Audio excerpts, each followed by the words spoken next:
This week on Full Credit to the Noise, brought to you by Parcel Protect. The Bathurst 1000 is back, baby.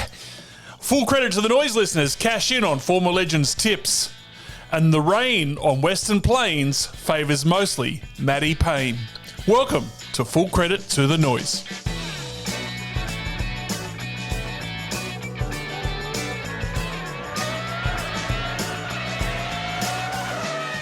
Well, hello, good morning, good afternoon, good evening, and welcome to Full Credit to the Noise post-Bathurst special. You can find this podcast on Twitter, Instagram, and Facebook at FCTTN Podcast. You can find me on Instagram, Twitter, still hanging out in Blue Sky AVL, and Facebook at former_legend. You can find a bloke across from me on Twitter at AVL_motorsport. He's on Instagram at AVL.motorsport. He's a man who this week told the world that parity in supercars is stuffed and the chefs need our help. He's picketed for a green room after party, and tonight he's wearing the head of an 80-year-old man. Welcome to Speedcafe's Andrew Van Leeuwen. Well, thank you very much, Form. I have to say I was relatively well behaved at the green room last night. Or it's not called the green room in Bathurst, but at the after party at the Oxford Hotel on Sunday night in Bathurst. So my head is slightly better than 80 years old, I think. But man, that was a long week. That was a long week at the racetrack, and there was just so much wild stuff going on, and every day was a late one, and there were huge stories to chase, whether it was, and we'll obviously get onto all this stuff, but whether it's 888 cars, whether it was all of the parity stuff and the protest and all that going on, and then this just most epic car race that you can possibly imagine, which was the funnest part of all of it, of course, because it was the race that Supercars really, really needed. We'll get to that because I've got a lot to say about that. But so my week started on Wednesday with a $100 cab ride to go and pick up this Dark Horse Mustang, which is, I should say, thanks to the boys from Ford, it is the four-wheel version of Camagra AVL. Let's not beat around the bush. It's now parked in a shed in an unknown location, if anyone's ever asking, so I've just got to spray it. I did have a few missed calls from Cam Kirby today, so that might be what that's about. How high do you think that's been jumped before I got it? Because I don't know. I returned my F-150 just a couple of hours ago in perfect condition. I think I might have beat you. I'm not sure. Should say too, a massive shout out to the boys at Bob Jane T-Marts at Tarrant Point, who are listeners, by the way. And I had to call in there on Wednesday with an emergency because I was getting a very quick puncture in the Dark Horse, and pulled up, talked to them, and they fixed it and said, "You're on your way. Don't worry about the bill." So that is amazing. As you said to me off air, it never happens in a knock shop, but only in a Bob Jane T-Mart tyre shop. So let's talk about Champagne and Shizen. And I thought this week we'd do Shizen first because I really want to finish on an up note, because yesterday was absolutely amazing. It was just one of the most incredible car races I think you could ever hope for. So let's start with Shizen, and we'll talk about just shit luck at Bathurst. And every year there's someone who cops a rough end of the pineapple. I wanted to talk about the WAU cars. They had two absolute jets. Chaz ended up parked at the chase and got on the cans immediately. And then Ryan Wood and Juso Jada looked I'm telling you, with 30 to go, I thought they were going to win AVL. I didn't think they could get beaten. And then it stopped with some electrical issues. And just a special shout out for shit luck to James Courtney, who got his car to 7th before it just decided it didn't like its transaxle anymore and gave up the ghost. There's a couple of things I'll add in there. One, I do agree that 2 car would have been hard to beat, not to take anything away from the car that won the race, but no, not at all. I think if that car had kept going in those conditions, and in the sort of form that Woody's in and the way he's kind of up and about, like if he had to scrap it out to win that race, I reckon he would have been a really tough bloke to be scrapping it out against. So that was an incredible amount of bad luck for that car. As for Chaz, the person I really felt for in that scenario was Jared from Reckless Brewing, because he was in the frame of that TV shot for a fair bit of it, and he just couldn't get a Bathurst, like a BX Lager into his hand fast enough, and he got beaten by a Great Northern. And I thought, Jared, this was your time to shine, and you didn't quite get the right can in the guy's hand. But another piece of amazing kind of Bathurst folklore that in so many other Bathurst 1000s would have been considered one of the moments of the race. A contender stopping on the side of the road, the driver, a well-known larrikin drinking a beer, and you think, man, this is Bathurst. This thing's going to dominate headlines. Yep. And boy, it just did not. No. I mean, back to that Great Northern. How do they get the possum to sit on the can for so long, AVL? Because not much chop, in my opinion, I'm not going to lie. Emergency beer, I think they call it. My next Shizen goes to Shell DJR. I mean, number 17 entered in the fence, Tony D'Alberto, just with an absolute out-of-character moment. Number 38 ended up running 18th after alternator, clutch, and whatever else issues you want to mention. Plus, they ran off the track a few times at the chase in the 38, and then Brody drilled the backside of Kai Allen. It just, given all the noise around Saturday and the parity and then the pole and everything else, Sunday was a nightmare, wasn't it? Yeah, and I guess when there had been so much attention on everything else, at one point that team was literally protesting the fact that the race was taking place without these changes being made to the car. That just shines a bigger spotlight on their performance, and the fact they had been so fast in qualifying trim and all this sort of stuff. And I guess the question we never quite got answered was what would have happened on race day, if it had been dry. Where could that car have actually won the race or not? Or were their hands tied behind their back to a point where they couldn't have? Now, you wouldn't trade what we got as a race to answer that question, because there were definitely signs that the answer was going to be that those Triple Eight cars were very, very fast and going to be very, very hard to beat. But it would have been interesting to see that. And remember that this whole thing, these changes that they were talking about, were for Bathurst only. So right. Those restrictors would have been coming out of the cars today, or when I say today, I mean Monday, had those changes been granted. So the whole issue actually just disappears entirely, and we'll never kind of get an answer to it, because there is a chance they will actually review this and look at how they make a 51mm restrictor work for the engine at all the rounds next year, and there will be changes made. That's a process that will be followed at the end of the season.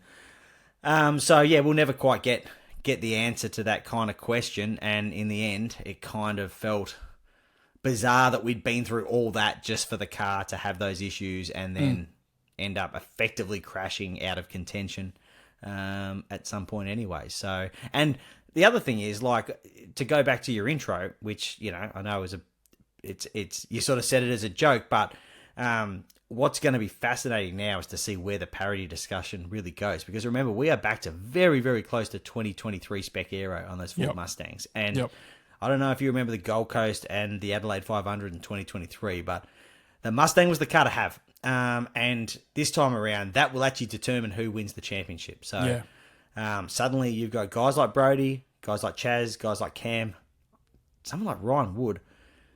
They could have a really fast car at their disposal for the rounds that matter. Yep. In terms of the championship, because obviously Bathurst is the one that, let's be honest, matters more than any of the other ones. So the parity discussion, man, it could take a real quick turn in the next few weeks. I tell you, every time there was a point there, every time during the telecast, every time they went to the Shell bunker, there was just something different happening that just, you were just like, oh shit, I'll tell you what, but there was a real uplift in Mark Skaife's voice every time something went wrong over here. Like he was real up and about when Brody finally just put it in the back of Allen and then had to pull it into pits. He seemed like he was okay with it. Everyone else wasn't that happy, but yeah, Mark Skaife seemed happy. Usually the whole thing would be offset by Mark Larkham literally admitting to being a massive DJR and Ford We'll get to that as well. Don't every time he's on the TV, but there was a bit of a shift in that narrative as well after a little exchange on the TV. Singing from the company hymn sheet. My next Shizen is the finals permutations, and mainly because, I've got to set this by saying that it was a mega race where things were happening all over the place. So I'm actually giving him a get out of jail free card here, but all the talk about finals and who's in and who's out kind of went MIA on the broadcast, outside of Neil kind of mentioning it occasionally during the day. But on the flip side of that, can you imagine NRL or AFL not mentioning the finals in the last round of the footy? Like who's going to make it and who's not? No, it was like, I get what you're saying about the fact it was such a chaotic race to try and stay on top of, but even it didn't actually have to be something the commentators had to worry about. There had to be a graphic or something up there. A live ladder. Because it was an amazing battle. Like there's 3 points separating who's in and out at the very end. I can't remember the exact numbers right now because it's been I'll tell you. 24 hours. Okay, please. Kai Allen passed Aaron Cameron on the second last lap of the race to gain 13 points, which pushed Andre out of the top 10 by 3 points. Yep. That's amazing. Exciting. And I know, look, again, I have to say there was a fair bit going on and it's not like, but at the same time, it didn't even seem to be a mention after the race. No, it needed to be covered at the time slightly better. Again, in a lot of other circumstances, and this is what I've said before, this whole thing is a great little insurance policy against the battle at the front not being amazing. Correct. You will have all these stories. And even and just by pure chance, I happened to be down at WAU when Woody's car stopped. And, they had to get that car back in the race for him to make finals. Yep. And, Bruce Stewart spoke about it afterwards, and we'll have some stories about it in the next couple of days. But, for a bloke who had 2 cars DNF, or effectively DNF that race, or, sorry, one crucially not DNF the race, but, had a shot at victory taken away, he was pretty up and about because they got that thing going. And they've kept Ryan Wood's season alive. Yes. And the sort of form Ryan Wood's in, he's a sniff. That moment could change the course of Supercars history. So they were kind of like, geez, the day could have gone better, yes, but holy moly, we put in this massive team effort. And, when that car actually fired up, and Bruce talks about it, and, teams often romanticize these moments and all that sort of stuff. But I was there, the whole garage went absolutely bunter when that car fired up, and he was in that car and he was out, and he's in the finals. So it was such a beautiful subplot to the race, and I would assume one of the lessons that will be learned out of it, and it will be a learning process because this is a brand new thing, is that, yes, there needed to at least be, like I say, very hard to cover off in a race like that, in terms of around the commentary and that sort of stuff. That is 100% forgivable, but it would have been nice if there was some sort of live ladder scenario that just outlined what was going on, so people can at least be sitting there looking at it. Saying, and especially people that are new to the sport, AVL, because that's the thing.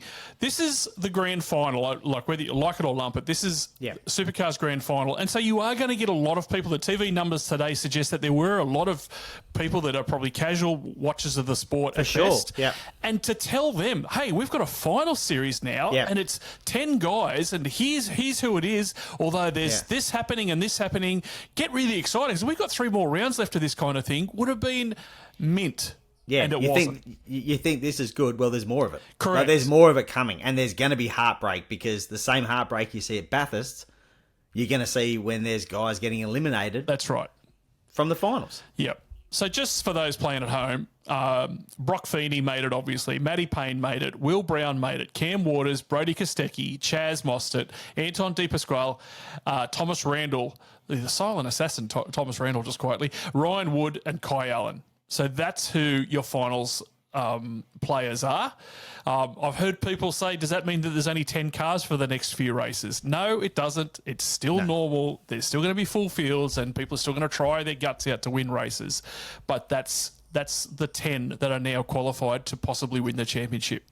Yeah. Everyone else is now wiped out. So that was just, I just thought it was a missed opportunity. And again, the race was mega, and it would have been hard to think to talk about that in the last 20 laps because it was just blowing up. But like you said, a bit of preparation where we could have a live ladder or something like that, like they do in the AFL and the NRL, would have been perfect.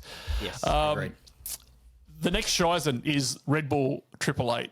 Both cars crashed out. Will Brown was also MIA in qualifying. It was a Bathurst AVL that the team won't look back on very fondly, and not the farewell to Chev that they probably would have wanted. I think the flip side to that is if it was dry, they very potentially would have finished first and second. Yeah, that's maybe true. The pace there was actually exceptional. Will Brown missing that top 10 mark has become a little bit normal in qualifying, but the race pace of that car was very, very good. Yep.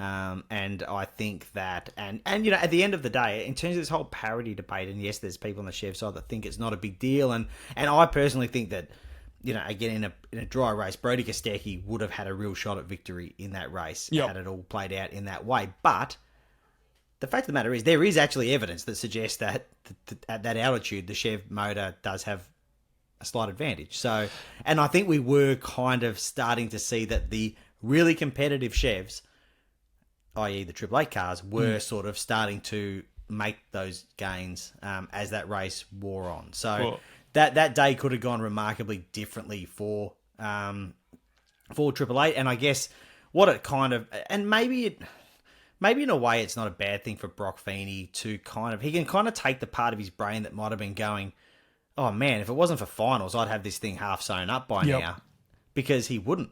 Yep. Like, that's right. It would have been game on anyway. So finals, the idea of finals is to protect the runaway sort of thing. So to me, that's not a problem. We shouldn't look at that. That should be a feature, not a flaw of it. But in this case, for Brock, he can now say, well, you know what? There's no point thinking about what would have been if I'd had that advantage last year, because either way, I'd be in for an absolute scrap fest to get through to the end of the season now, because that's just how the points are starting to play out. So maybe this is a bit of just a freedom thing that he now doesn't have. Like, he can take the what ifs out of it and just actually focus on the battle at hand, because that's how it would have been whether it was finals or not. Yep. My next Shizen is our very own Stefan Bartholomaeus, Yoko Ono. In a press conference on Saturday after he got pole, he questioned Brodie about the unequal parity. And he said, does it take the shine off his achievements when he was in a Chev Camaro over the previous 2 years, including his sensational Bathurst 1000 pole and victory 24?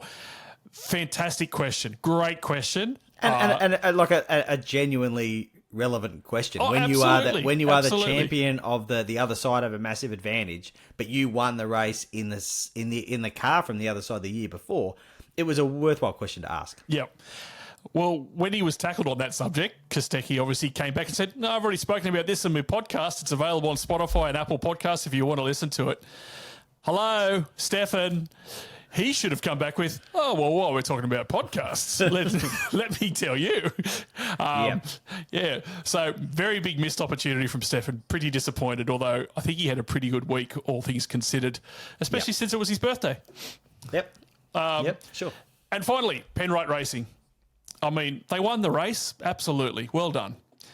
But how there wasn't a murder at the top of the hill after those blowhorns they handed out to the public, and they were being blown around until 3 a.m., it's a modern-day miracle that there wasn't some child murdered up there on the weekend, because I heard so many people say, I'm going to get that horn and I'm going to up your...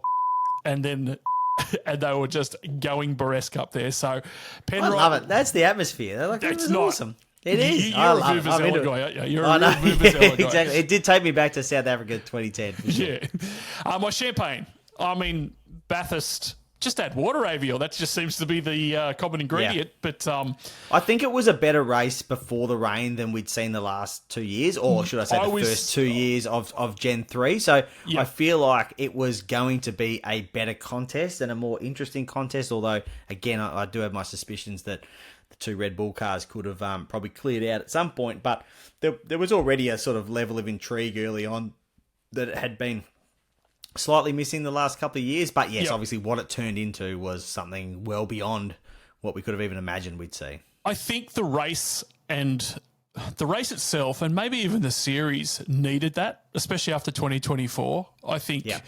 It was just brilliant. It was captivating. It was, like you said, I got a mate who feeds me a lot of MotoGP sort of info, and he said, mate, this has had more stuff happen in the first 40 minutes than happened all of last year. Yeah, and he's a bit of a casual watcher, so I think that speaks testament as to how good the race was going to be anyway. But then when the rain come, mate, it was an absolute lottery, which we'll talk about later too. Cooper Murray and Job Stewart. The team of four first names, AVL, Cooper, Murray, Job Stewart. Absolutely rock solid for the entire afternoon. Extraordinary effort by two very young men. I'm not even joking. Probably should or could have won it before they were spun at Griffin's Bend. It was... I'll just tell you, I don't think they'll be teaming up together at Bathurst next year. Let's put it that way. I think they'll be in their own cars next year. Yeah. There was something gone horribly wrong if they're in the same car. It was one and done for those two as a Bathurst pairing, I think. I reckon. And well done to them. Yeah. My next champagne goes to James Golding. I mean, people will say, look, he turned Cooper Murray around and he did the wrong thing. But I tell you what, if you ever talk to Dave Reynolds about 2012, you're better off not dying wondering. and just have a crack. And good on him for having the balls to actually stick it up there. Special mention to Dave Russell, absolute stellar performance too, and in the Porsches as well over the whole weekend, an absolute star in that race, and almost got a win. Almost got a win. First across the line, if that counts for anything, but it doesn't seemingly. The next Champagne, Waters and Kostecki. Just as the rain was coming, that racing, it was around lap 66, I think. The rain comes. These two absolute lunatics put two cars where you wouldn't put two golf buggies. And it kind of was like that Brock Perkins thing of 1994 where they were just sliding from corner to corner and it was mega. And we'll be watching that footage for years to come. That will make it television ads, no doubt about it. That was some of the best car racing I've ever watched. Yeah. And the amazing thing is, like, the fact they kept it so clean. In those conditions is just incredible. And if you were to say to someone who was about to watch a replay, both of those cars end up nowhere, crashing out of contention, they'd get to that point and go, "Oh, here we go. This is where this is going to go wrong for these blokes." And it didn't. And that was like there was a lot of talk even after the shootout, and even Frosty was talking about it, like the commitment these days and like their skill level, and it does actually take its toll on the product because we don't see the safety cars and this and that in your ordinary dry races because they're just so good. But the way they drive those cars and the commitment with which they drive those cars is extraordinary. But that was a whole other level. And the fact that they were rubbing panels, legally and fairly rubbing panels in those conditions, and they were racing each other in parts of the track that you just don't see in modern Bathurst racing. Never, ever, ever, ABL, have I seen blokes too wide coming under the tree. Never. And again, it's almost unfair that it wasn't that sort of battle that led to one of them winning the race, because that would be an iconic Bathurst moment. And obviously the race just turned into an absolute sort of debacle from there in a great way. But that was that. It almost got overshadowed by everything else that happened afterwards. But it really was a very special Bathurst 1000 moment, that couple laps when they were battling like that. My final one is just to our mate Dave Reynolds. Absolutely mega result for the number 20. Both he and Leeve drove the absolute wheels off the thing, and for one split second, AVL, a win was there for the. It was there. Yep, it was there. I hadn't been in the press conference, but saw them walking back from the press conference. And obviously they're two. We've our careers have sort of tracked at similar times, and they are both very good mates. And I said to Reynolds, for a second there, I thought you were going to win it. And he said, "Oh, so did I. I just needed it to not get any wetter. I needed it to start getting drier, not wetter, and we win the race." This wasn't a sort of sitting there in front of the press, sort of telling whatever story is fun to tell. It was like a genuine conversation. He said, "I just needed it to keep getting drier." Yeah. The second it started getting wetter, I just felt the car just get away from me. That would have been an amazing result for those two guys, but they were very happy second place finishes. And I guess the way the race kind of played out for the others, where you have someone who crossed the line first but didn't win the race, and you got someone who won the race without crossing the line first. And yes, everyone would take that. Reynolds and Holdsworth would have taken that. But the guys that really were just full of positive energy about what had happened were those two guys. Yep. Not going to lie, as I'm sitting there thinking, come on, Dave. But I also had a live ticket when I backed Matty Payne at 23-1 earlier that morning. I wasn't sure where my loyalties should be lying. I'm not going to bullshit you, but I think we all know where they were lying. I mean, second's great. That's what I was thinking at the time. That's a good outcome. You weren't expecting that. Just take it. No, it was great. It was fantastic. And like you said, they were as happy as if they had have won, I reckon, and so were their team. So bloody well done to all of them. Yeah. All right, let's go to the shift cup. We'll drill down on some of the more grittier stories from the week that, well, it just seems like you blokes kept uncovering them and just annoying the entire pit lane at one stage. So let's do that. 4, 3, 1. All right, we start with DJR when they lodged a protest after Mustang runners were on Friday denied engine upgrades proposed in the wake of a pre-event study into the impact of altitude on the Ford and GM engines. It showed the Ford to be at a disadvantage, but the proposed changes required sign-off from all the teams under the terms of the team's racing charter. What odds was that to get up, Aviel? DJR lodged a protest following practice 5 on Saturday morning, alleging that Supercars had breached its own technical parity rules. Then Mark Scaife recycled his Shane Van Gisbergen speech by telling Brody Kostecki to stay in his lane in much the way he told SVG to stay in his lane when he spoke out about a Gen 3. He said, "I can't believe it, to be honest, to claim there's some kind of parity issue. I'm bewildered by that. That blows me away. I look at the micro sectors and in the straight line sectors, Brady was faster than Brock Feeney. There's obvious just a lot of games being played in the background." It's unknown if Kim Jong Scaife has rung any NASCAR teams to find Brady a new country to race in, but that's pretty much where that all finished on Saturday afternoon, because Sunday was different gravy. Yeah, and like I say, that it actually sort of is finished now because this was a Bathurst specific thing. Look, at the end of the day, you can understand the frustrations from any point. Actually, the only people really not frustrated and had just been dragged into a shit fight that was not their making at all was GM. Because they've actually just built a motor that's completely within the rules. Mega, yeah. You know, Kenny Mack's done a great job of it, does what it needs to do, life's good, happy, whatever. So when you have this scenario where this study was done, and you can't knock Supercars for doing this, like that, they've spent a lot of time and money building this this ability to dyno the engines at different barometric pressures. This is like, there's not many places in the world that can do this, right? So Supercars and Tim Edwards and Craig Hasted have built this amazing facility to do this, which has given them the study that has shown that there is a small deficit at the upper end of the rev range, which at Bathurst is important, for the Ford, right? So they've suddenly got this information, and it's taken a long time to get it, and they've got it quite late. So then Ford suddenly have been told formally that you're at a deficit, but we need GM to sign off to fix it. Now, and I'll happily say this, I don't blame, like, I would have been embarrassed if I was Supercars at asking GM the question. Oh, my God. Like, because you're sitting there saying, this is the biggest race of the year. Here's proof that your motor is better than theirs. And they're going, wow, thanks. Great to see this. We thought we did a pretty good job, and now it's been proven to us. And they're like, yeah, great. Can you just sign this bit of paper that says we're going to unwind that and take that advantage away? Like, they'd have to have rocks in their head to even think about doing it. So it's not GM's fault. And you can talk about the health of the series and this and that, but go away and sort this problem at another time. I agree. On the Friday of the Bathurst 1000 is not the time to try and tell one side of the manufacturer divide to willingly hand over a very small advantage. It's just not the time. It's not going to happen. They shouldn't be in that position. So what this whole thing was a process. It's exposed a weakness in the process to fix it. In an ideal world, Supercars would look at its own data, and the data included a solution to fix it. Yep. And go, yeah, cool. Well, we're just going to fix this.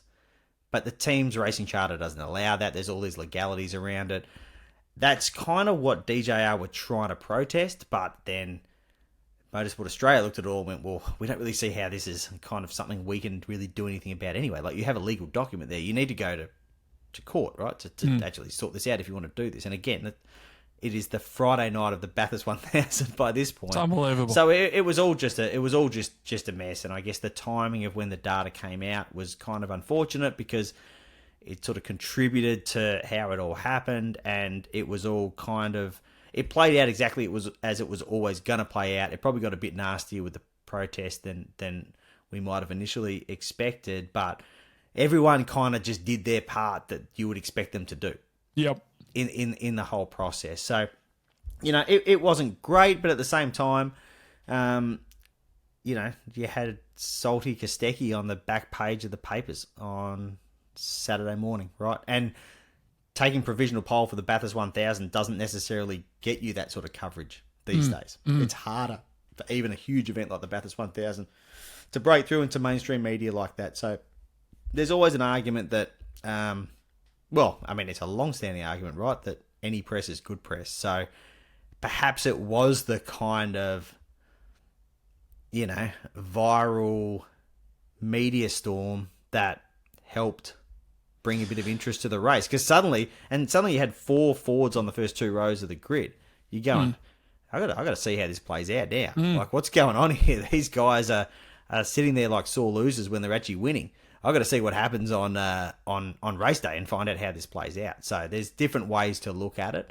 But yeah, I've certainly, we had 2023, we had the whole, they were pushing for changes and GM wouldn't grant it and all that sort of stuff. But there was a line in the sand well before cars hit the track. And this time it just rumbled on in the most extraordinary way. What do you think about what Scaife said? With all that you've just said then, a couple of times I wanted to stop you, but what do you think about what he said about how vocal Brodie was? Don't you think... Look, you're probably not going to say this is this. No, but we should good on Brodie for being vocal about whatever it is, even if he's completely wrong. And I'm not saying he is, but even if he's completely in the wrong, good on him. Not many do it. Yeah, not many do it. So he did it, but I don't have any problem with Scaife coming out and saying what he said. And to be honest, I think we are seeing, because this is state media. We've talked about it so many times, and I've been critical of it, and there'll be elements of it that I'll always be critical of, even though it has to happen the way it does, because that's how Supercars produces its TV broadcast, which is actually very, very good, apart from the fact that we don't often get critical analysis of things. But we got some pretty critical analysis of this thing over the course of the weekend, and we did get Scaife coming out and saying, I think Brodie's been a sook about it. And we did have Brodie coming out saying, well, this is what I feel, and hey, Larko, if you think there's parity, if you think there's parity, why are they even talking about making adjustments and all this sort of stuff? It was awesome, and there is an element of this being the new James Warburton era, where that is encouraged. That discussion is encouraged. So it's a really, I have absolutely no problem with what Mark Scaife said. I think that trying to push too far down the idea that there was no deficit is. That's slightly tough sell when there is a Supercars document that outlines that there is. Yes. But I guess what he was probably trying to say is, will that deficit actually make a difference come race day or not? And there was a lot of different theories about that, right? So it's, But anyway, like I say, letting people have opinions, whether they're right or wrong, and letting those opinions be debated, that's what we want to see. It was actually a step in the right way in terms of the way it was handled on TV, as far as I'm concerned. Let's talk about the Supra. I mean, Crompton got to lap it. It sounds great. It sounds so good. I think we've talked about this before. I'd love to see it in a different colour, and I did get to see one in a different colour, the one they've sent to America, and it was in Battleship Grey, and it looks... The lines make it look way better than the black, and I'm really happy for that. I got to have a look over the thing. Macca from WIU took us over it, and some of the things they've implemented at AVL are really, really clever. I mean, I don't think what we see is what they're going to race the first round in Sydney next year, and they are expecting similar. I think you shoot for the stars, and you cop what you get, kind of thing, but. The thing looks great, and I'm really, really close up inspection. I'm really impressed by it. It looks so good. This is a story that anyone that was following our daily pods throughout Bathurst week will have heard already. But we went up the top of the hill to watch the Travis Pastrana filming on the Wednesday morning, and as we were sort of driving up, they'd just finished one of the practice runs, and the Gen 3 Supercars were coming backwards down through the grate to turn around where they were flick spinning. And I can honestly say the first time I ever saw a Toyota Supra supercar in real life, it was doing a flick spin the wrong way at the grate, which is a pretty incredible way to be introduced to a brand new car. That's the last time it has to do that. Yeah. Well, usually something's gone wrong in a pretty spectacular fashion if that's happening. So, but yes, it does sound different, and that's a really cool thing. Yep. Certainly looks a lot different. It kind of looks like a GT3 car, to be honest, and I can't wait to see how the process of just trying to paritize these cars actually goes. And I'm not saying they can't do it, but it really does look completely different to kind of what we have. But it's just so great that it's here and it's alive and it makes this wonderful noise, and it's going to be on the grid. How many of them are going to be on the grid we'll get to that in a minute. We might discuss in a moment. But it was my first. Obviously, I saw the car at the launch in Sydney a few weeks ago, but this was my first sort of proper chance as well, where we got to go in and have a good sort of poke around it, and it's a new race car. That's what we love. Yep. They'll show me some of the things. I don't know whether I won't say what they were, but some of the things that they've done differently to what they've done with Mustangs and cars prior to Gen 3. just new thinking and the way they've gone and got things done instead of doing them in the same old way. Like I said, I'm very careful about what I'm saying here because I don't want to tread on anyone's toes. But yeah, it's a mega thing. But let's get on to the 5/6 Supers because Triple Eight has emerged as the latest front runner to take over the SCT Logistics team's racing charter next year, should it move from Brad Jones Racing. The fate of that TRC has been a hot topic in recent weeks, ever since it was announced that Jackson Evans won't be in the entry next year. That has prompted questions over the entire makeup of the program, which has been run by BJR since 2020. There's been speculation regarding several outcomes, including the TRC being shifted to another team. We thought it might have been Tickford, but now I think the popular choice and the most likely choice is Triple Eight. Yeah, I'll be honest, I'll be very surprised if it's not a third Triple Eight car next year. Things can always change. My understanding is that as of the weekend, it hadn't actually been properly signed, but there's often these things are semantics when people say no, that hasn't been signed yet. So, I think that's how this is going to play out.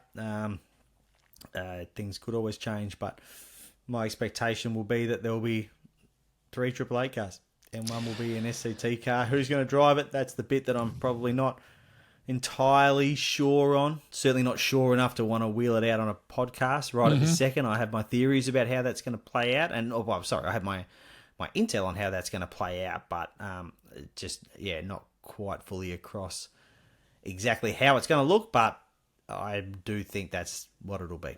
Okay. My second question of this is, because you've just basically answered my first one without answering it, is does this affect anything as far as what BJR and Toyota and a contract and how many cars? Is there anything that is of concern around that? No, our motoring editor on the Talk Cafe side, Jordan Malak, spoke with Sean Hanley on the weekend, who's kind of the top Toyota marketing dog. He's the man who decides how this Supercars money is spent and all that sort of stuff. And he indicated that at the end of the day, they'd made the commitment to BJR, and that's the commitment. Yep. Okay. So it doesn't hinge on the fact whether there's 3 or 4 BJR cars. The commitment was to Brad's, and I don't know if you've seen much of Sean or had anything to do with him, but. He is one of those kind of. I think his handshake means a lot, and I think once he brings you into his world, like you're in there. So I do believe the fact that it wouldn't actually be a huge problem for them. It's an interesting scenario nonetheless. If you were Triple Eight and running a third car, would you be concerned that the pit stops will be done by BJR, given they're also going to be running a third car? Maybe they'll change the tyres a little bit slower because... I don't know. I don't know if you ever watched the Pertec Pit Stop Challenge, but BJR are the 15 billion time undisputed kings. I don't think they're going to be motivated to change the Triple Eight one so quickly next year if that's the car that they're meant to be have in their shed themselves. The teams have a funny way of making that. I remember a few years ago with some wildcard programs from Tickford and WAU. I think it was when Juice was in the WAU wildcard, and you had it would have been Zach Best in the Tickford one at the Bend, and you honestly had HRT and FPR effectively. If you look at their lineage, like helping each other in the pits, like that's quite an extraordinary thing. So these things they do actually happen, and that wouldn't actually be an issue. Yep, I'm half joking. Only half. Before the race, Will Davison praised an extraordinary effort from Dick Johnson Racing to help get his season back on track at the Bathurst 1000. The team enacted multiple changes after the Air Touch 500 at the Bend, including swapping Davison back to the chassis in which he started the season. That move, made at his request, required the team to retrieve the spare Mustang from the National Motor Racing Museum at Bathurst. Davison qualified 14th, while his teammate grabbed pole. In the race, it went further south. Number 17 was rarely sighted before Tony D'Alberto made a rare error to end the race on a tilt tray. While Davison's recent struggle has raised speculation about his future, the team has backed its driver with the full support of the board, AVL. Davison is believed to currently be on a 2-year deal that ends at the end of next year. Yeah, it was just a really disappointing end to that. It was a disappointing weekend for that car. I think obviously just on the wrong side of a few tenths in qualifying to not make the shootout. That usually gives you the opportunity to just really pump your focus into the race car.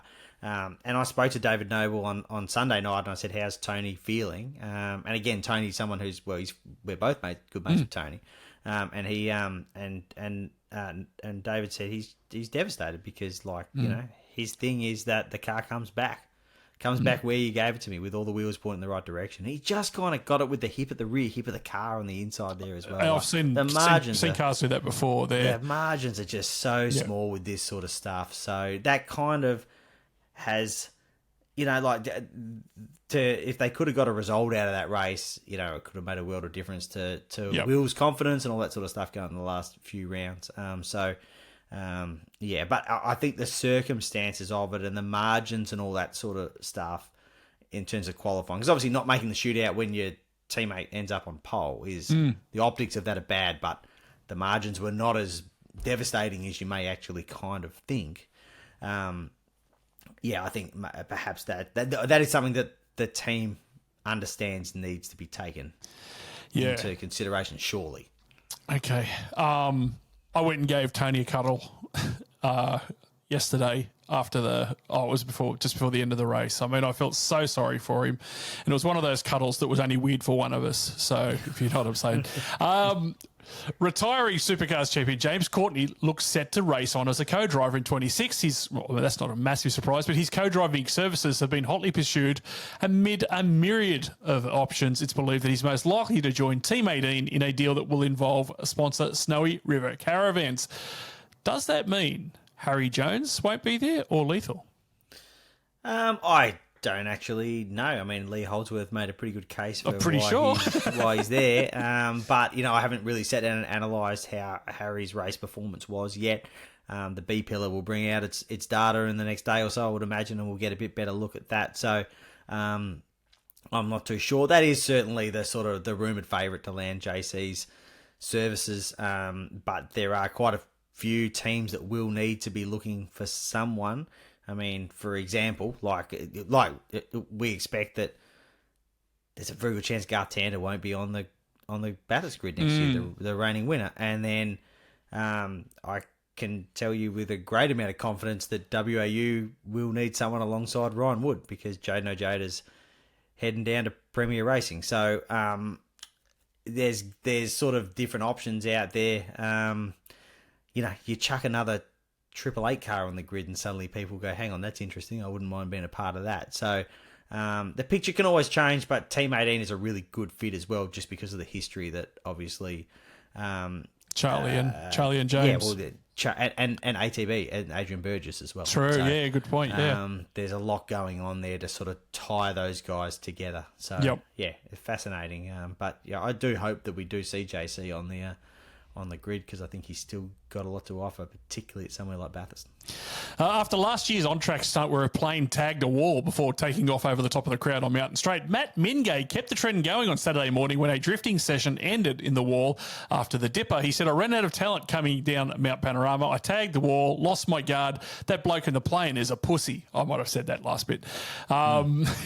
What next? What can we wreck next year? Well, the story didn't click as good as the plane, I'll tell you that. Just between us, the old plane clicked pretty good.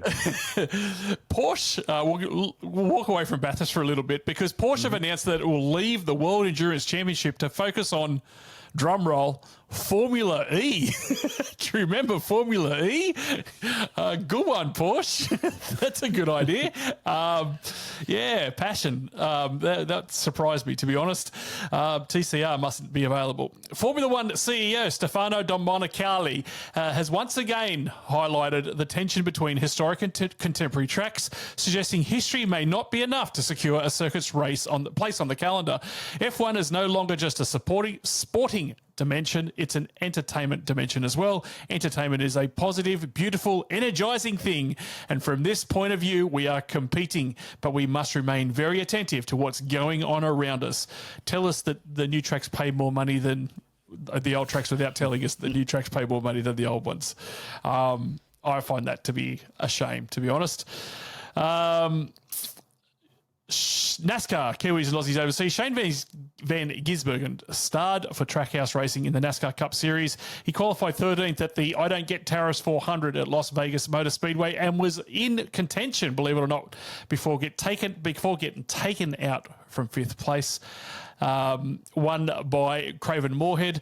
In IndyCar, the Indy NXT race winner from Australia, Lockie Hughes, has been appointed Andretti Global's IndyCar reserve driver. Hughes will get his first taste of the IndyCar at Indianapolis Motor Speedway as part of a test at the road course configured for the Brickyard.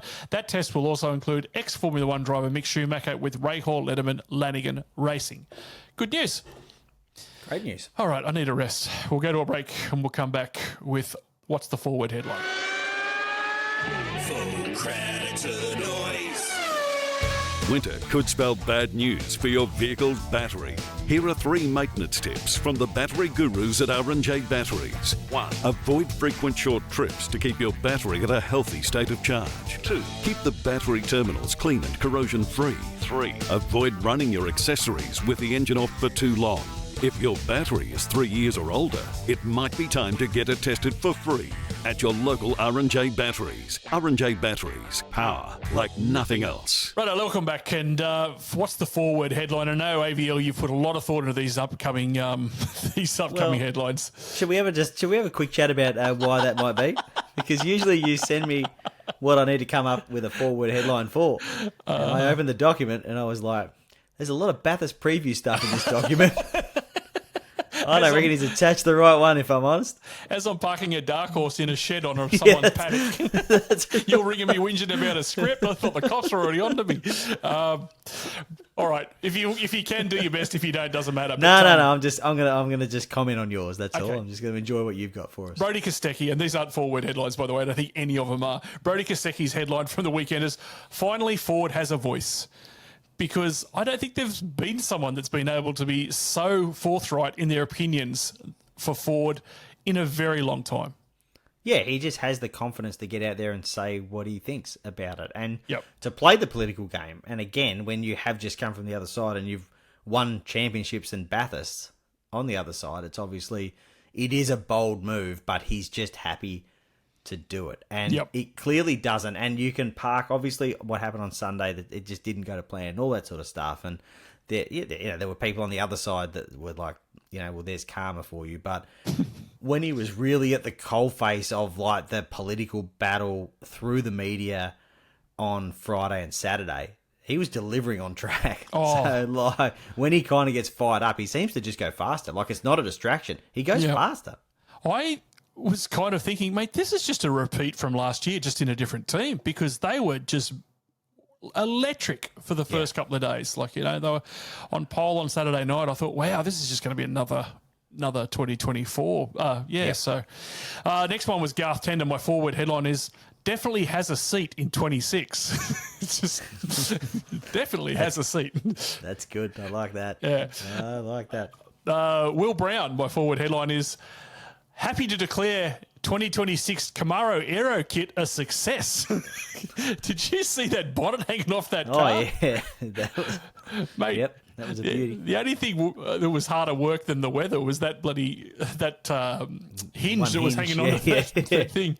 Between that and Aaron Cameron just smacking the wall and just play on. Yep. Fair bump, play on. Yeah, and then almost being back in contention to win the thing at one point as well. Wow. Zach Bates, my forward headline. This is after a lot of conversations over the weekend for people who asked not to be named. But Zach Bates in World Motorsport is the good Zach B, because there's not a lot of love for the other Zach B from McLaren. I'll tell you right now. Oh, I thought you meant Zach Best for a moment. I was like, that's a bit harsh. You did a great job on the weekend. Or the other good Zach B then, because Zach Brown, mate, if you've not been keeping up with that, and we might touch on that next week, that has been that whole Paul thing. Mark Larkham was next. My forward headline is, Ford fans now prefer Mark Latham.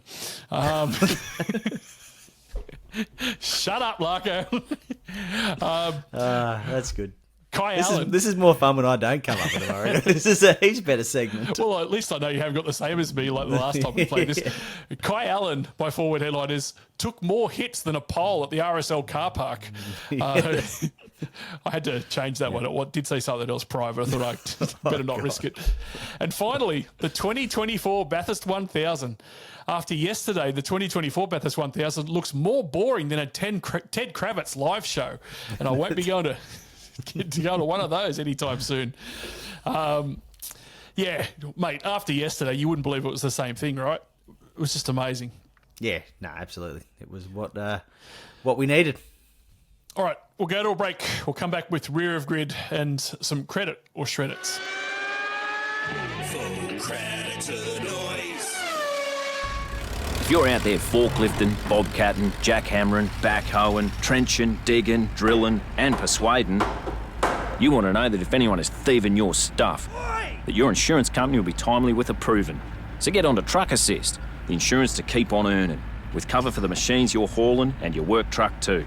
Go to truckassist.com.au, then get back to all that persuading. Limits and exclusions apply. Consider the PDS and TMD on the Truck Assist website. Yes, welcome back to Rear of Grid. Before we go to credit or shredded, ABL, the only thing busier than pit lane on the weekend was the Discord from Full Credit to the Noise membership. Holy dooly. Every time I had like 38 notices every half hour. So we're starting to build a little community in there. And I tell you what, if you want to talk about motorsport, that is the place to be. Yeah, it's a bunch of fun. It really is. All right, I'm going to do some credit or shreddits. Make a statement. You tell me if you like it or not with a credit or a shredder. We'll revisit them after it. Number one, only one Red Bull car will make the final four at Adelaide.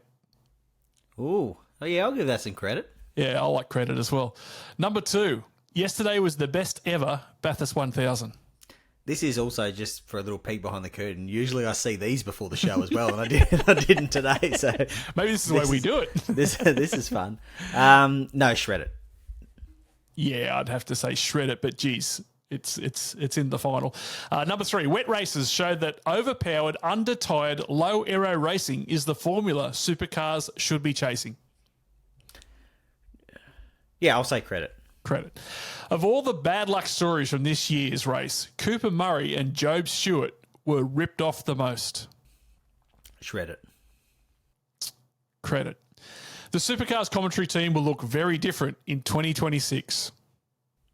Credit. Shred it. Number six, and this is the most important one. Simon Chapman is a motorsport punting oracle. Shred it. Credit. I'll talk to that in a minute. One Red Bull car to make the final four in Adelaide? Yeah, I just kind of feel that...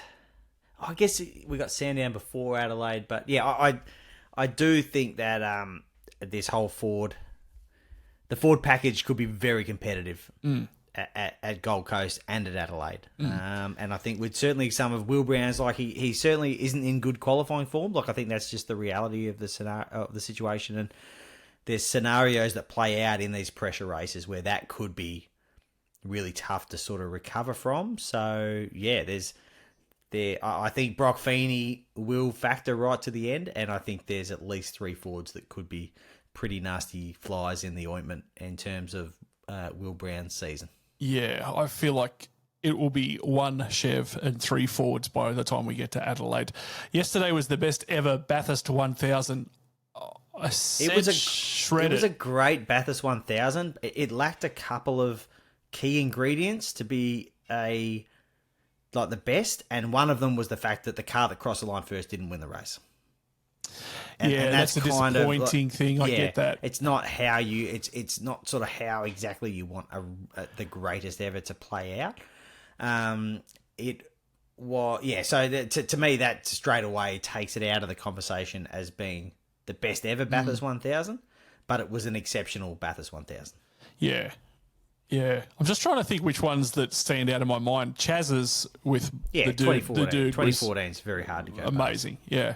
By the way, if you are on Instagram and you want to see a breakdown of this whole parody thing, Paul Morris summed it up beautifully in a video he made. And I'm not sure if it's a story or whether it's a video, but if you get the chance, just have a look at his thing about how this whole parody thing is described. If you're not going to Speedcafe, try there. Wet races show that the overpowered, under-tired, low aero is the go. Yeah, I mean, it's so difficult to actually simulate what happens in a wet race. But what it does show is that, the harder it is, and the more prevalent mistakes are, the better the racing product kind of ends up. So, Yep. you know, as we were talking about before, the level is just so high now. Yep. So you have to sort of find ways to make it a little more difficult so mistakes happen. And obviously the rain does that. But, yeah, it does show that if you can, you know, if you give drivers everything, good drivers will use it all and they won't Yep. get it wrong. Yeah. I just So it's thought- I don't really know what the answer is there. I don't think No, there's a really good point there because you just can't replicate what happens in those wet conditions in terms of technical regulations for a dry track. But it certainly does show that, yeah, I think that trying to make the cars hard to drive Yep. is key. Yeah. I thought yesterday the best drivers were coming to the fore, but the thing was, you could be the best driver for 20 minutes and then not be. That's the catch. Yeah, but that's what I think we've seen a lot of. The other thing is in the wet, and it's a thing that you just cannot like simulate, is that the grip levels change so fast that the fastest car on the track can alter within a second. Yep. Like, and someone miles back in the pack, suddenly the way they've pressured their tyres and set their car up, the thing comes alive and they can just drive past. Like, it's just such an amazing variable that you can't actually implement in any kind of real world way. But the driving level, I know there were, you know, people making mistakes, but the driving level was still just exceptional. Mega. Really. Mega, just, even you know, and there was guys involved in the scrap at the front there that aren't necessarily seen as the standout Cam Waters, Brody Kostecki, Brock Feeney drivers. Someone like James Golding, who, you know, could be described as a journeyman, but man, like, was wheeling that car so incredibly, you know, it was, I don't even know how to describe it. It was amazing the way those guys were racing and keeping it on the road. And yes, he made a mistake, but this is wet conditions. Like trying to slide up the inside of someone, trying to win the Bathurst 1000. Like you said before, you got to have a crack at that. Like those little mistakes, which is just the car shifting off line a little bit. Now, when someone's next to you, that happens. And remember, like Matt Payne had been off the road not long before that. You know, like everyone was making mistakes. That's what happened. So yeah, the level of driving is just, it's remarkable, and we really got to see it in all its glory. And the thing is too, like if I said to you on Sunday morning, hey, listen, from about 3 until 7 o'clock tonight, it's going to rain, it's going to be wet, who do you like? Yep. You would look at the people with the experience. You'd look at the Waters and the Winterbottoms, you'd look at the Pye and the Browns, you'd look at the Feeneys and the Whincups and think, well, you're just going to need experience to battle through all this. Yet none of those were there. None of those were there. Yeah, sure. So it's a shout out to a lot of the young guys, which I want to come to the next question. Cooper Murray and Job Stewart ripped off the most yesterday. I mean, we did cover off of this earlier. I thought, looking at them, I just had this gut feel. I thought, they're going to win this. They're going to win this. They look bulletproof. And then a sniff up the side, which I don't blame Jimmy G for sticking his nose up there. You've got to do it. But, gee, I reckon that would have been tough to beat. Yeah, I mean, I said shred it for this because there was a number of cars. I shouldn't say so many because it wasn't like there was heaps of cars that could have won the race, but there was a number of cars with really hard luck stories that could have won that race. So it's hard. I just find it impossible to say were they more hard done by than Brian Wood and Jaden Ojeda. You know, like I don't know. I don't know that. So it has to be shredded because I don't. It's a dead heat between a couple of them there. Yep. I mean, the thing was, I guess it's the same thing I could say about Woody and Ojeda was that they got a result taken from them that wasn't really their fault. But yeah, you're right. Juice and Woody could say the same thing. Like, it wasn't our fault that the car stopped. Yeah. Supercars commentary will look different. Or actually, I said pretty different in 2026. I think You said very different. No, you said very different. I think you've You messed said your credit. own. You said credit, right? Yeah, because you said very different. I think you've messed your own joke up here. No, it's not a joke. I think it'll look different, but not extraordinarily so. Oh, okay. Yep. I think there would just be one major change for mine. I think there is a new, as I said before, the James Warburton era, and I think that we're going to see some changes across how the TV is presented. Will you wave to us while you're wearing your white shirt and you're on screen? Will you remember us all? I can assure you I'm not part of these plans. Finally, Chapo, the motorsport punting oracle. Now, if this is because he was walking around talking about Matt Payne winning this race, a Kiwi backing a Kiwi I know. is nothing but just nationalistic pig-headedness. It is not genius in any way, shape or form, and I will never hear anything different. Did you see Liam Lawson's tip for the race win? Yeah, it was Matt Payne. I wonder why. Wow. I'm going to say he was because I was walking past him and we were talking, and I said, I like a couple, but I'm gonna back Brown and Pye. And at one stage, I got him at 26-1. And I'm thinking, I saw him at 19, and that was ridiculous value. I thought the for same a thing, car mate. I that thought it was always going to be insane. so extraordinarily fast if it hadn't been for the rain. yeah, and if it had stayed dry, I might have been an absolute genius. At one stage, they were third or second or fourth. Or they were up the top. Oh, and I they was could have won thinking, that race. They could have won that come race if on. it didn't rain. Yeah. Yeah. But as it was, like I said, I'm sitting there watching Dave, half cheering for him, but then thinking, geez, I tell you what, I've got some on, coin Dave. here if this thing gets up, which it did at 23s. And Chapo can take responsibility for me backing him because he did say, you should get on, Payne. I think he's a big chance. So, thank you, Chapo. You will not be getting commission, as he asked in the Discord. That is not how punting works. Otherwise, for every shit tip, I'll be asking for a reverse commission. Refund, yeah. Letter of the week comes from Hayden Swallow. I hope I pronounced that correctly on Instagram. And he says, with how ridiculous and dangerous conditions were at the mountain with rain and poor visibility, does this mean there are no excuses to call races off in the future due to rain? Yes. I've been talking about this for a while.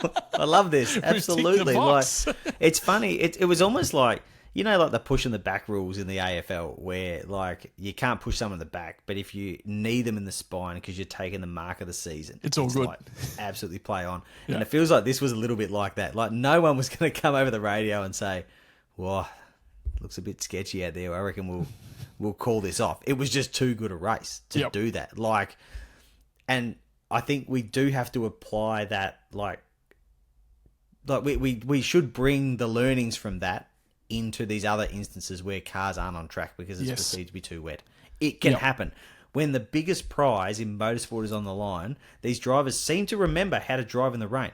Correct. And They that's on a suddenly track figure it out real quick. So, like, let's just stop that nonsense and let's just get on with racing in the rain. Because that wasn't just rain, that was fog, that was everything. That was like Well, that's the other every thing. reason to call. If that had been at the start of a race somewhere else, the race wouldn't have started. Correct. But they let it play on, which is great. And I don't want to, like, that was obviously the right thing to do. But let's just get on with car racing. Yep. In almost any conditions. That's my honest take on it. Yeah, I agree. When I first read Hayden's question, I thought, wait, what? You'd think it should have been closed down. And then I was a bit like you. There were seconds. I'm like, no, he's on board. No, this is absolutely the right. A great the question. Right, and it's funny how I've seen a number of posts from people who are motorsport fans overseas, and obviously F1 fans, posting that the clip of the battle of Matty Payne when he's off the road down at the chase down there and sort of scrapping with Golding and Reynolds and all that, and saying, like, this is the best motorsport I've ever seen. And it's a shame that we don't get to see that in F1, for example, because that race wouldn't have been happening. Yeah, I agree. Yeah, it was fantastic. I've been up the top where you couldn't see point to point and they've called sessions off, and I reckon it was just as foggy yesterday and they kept going, like you said. And the other thing too is if they're going to do it at Bathurst with a track that has a fair bit of fangs about it, if you do something wrong, that pretty much means every other track is fair game, surely. Yeah. All right. I'm going to put the Supercheap auto ad next week. Thanks to the people at Supercheap, by the way, who had us up in their box. We stole lollies and we got out of there pretty quick. But, I'll do the Supercheap auto ad next week because it's just been a long, long, long week. And I've just got to go and change the locks on this shed where this Mustang is. So, Fair enough. That'll about do us for this episode of Full Credit to the Noise. Don't forget, you can find the show on all the socials at FCTTN Podcast, and you can read ABL's excellent work at speedcafe.com, where they break all the big motorsport news first, although there was a couple of stories broken in the Discord, I should say. Until next time, I've been Former Legend, he's been ABL, this has been Full Credit to the Noise. We'll see you in the nice warm spa, because that's what I need right now after yesterday. See you there. Full credit to the noise.